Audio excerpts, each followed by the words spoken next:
Welcome back to Hidden Sri Lanka. Today we are leaving the busy streets of Colombo behind and heading towards one of the green set regions of Sri Lanka, Ratnapura, famously known as the City of Gems. As the bus leaves Colombo, the city slowly disappears behind us. Tall buildings become small towns, busy roads become quiet villages.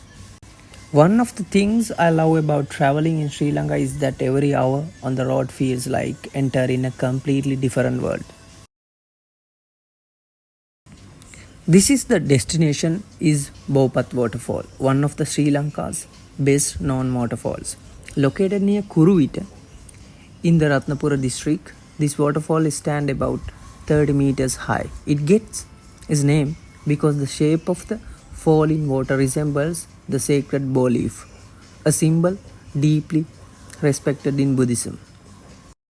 As we walk along the peaceful forest path, the sound of rushing water grew louder with every step.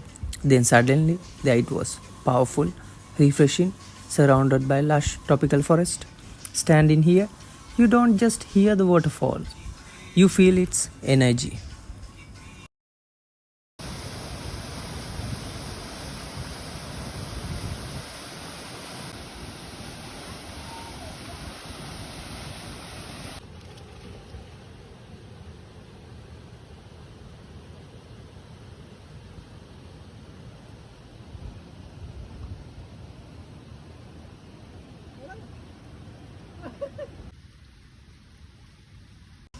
After spending time at the waterfall, we were all hungry. Instead of searching for a modern restaurant, we found something much more memorable, a small roadside hut built with natural wood and stone.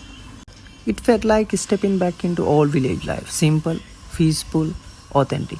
We ordered freshly made roti, hot Sri Lankan tea, and refreshing lemon juice.